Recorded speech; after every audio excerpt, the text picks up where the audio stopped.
Bonjour, dans cette vidéo, nous allons étudier comment le droit prend-il en considération les besoins des entreprises et des salariés. Commençons avec les différentes sources du droit du travail.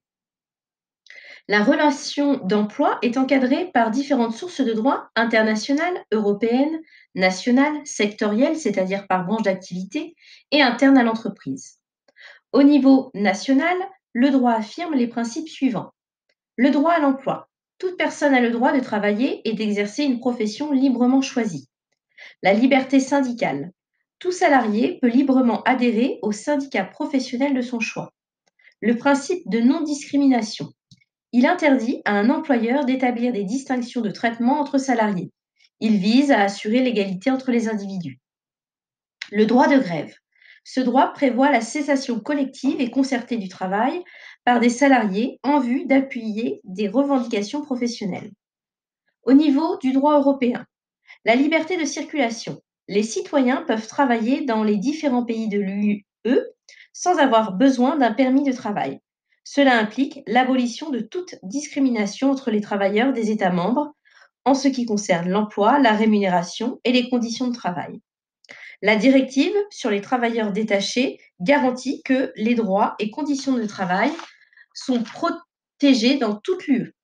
Cette directive prévoit également que les travailleurs détachés bénéficient des droits en vigueur dans l'État membre d'accueil. Continuons avec les conditions de validité et la notion de lien de subordination. Le salarié est lié à son employeur par un contrat de travail fixant les obligations des parties et dont le lien de subordination est le critère essentiel. Le contrat de travail doit respecter 3 conditions de validité. Tout d'abord, le consentement, libre, éclairé et non vicié. Deuxièmement, la capacité des parties. Les parties doivent être capables, c'est-à-dire avoir plus de 18 ans, ou pour un mineur non émancipé âgé de plus de 16 ans, avoir l'autorisation de ses parents. Troisièmement, un objet et une cause licites. Donc l'objet, c'est la prestation du travail et la cause, ce sont les raisons qui conduisent les parties à s'engager. 3 critères doivent être réunis pour reconnaître l'existence d'un contrat de travail. Tout d'abord, un travail effectif, ensuite une rémunération et enfin un lien de subordination juridique. C'est le critère essentiel, il est caractérisé par l'exécution d'un travail sous l'autorité d'un employeur qui a le pouvoir de donner des ordres et des directives, d'en contrôler l'exécution et de sanctionner les manquements de son subordonné. Le lien de subordination n'existe pas pour le travail indépendant. En effet, le travailleur indépendant travaille pour son propre compte, sans lien de subordination avec le donneur d'ordre, car il est autonome, comme par exemple les agriculteurs, les artistes, les professions libérales. Poursuivons avec les différents types de contrats de travail. Le contrat à durée indéterminée, CDI, c'est le contrat de travail de droit commun conclu sans précision de durée. Chaque partie peut y mettre fin à tout moment, par démission, licenciement, en respectant un préavis.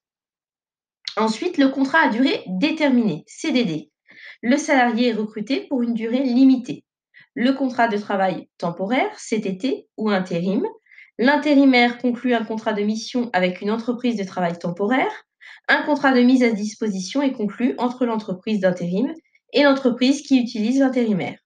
Différentes clauses peuvent être insérées au contrat pour répondre aux besoins de l'entreprise et des salariés.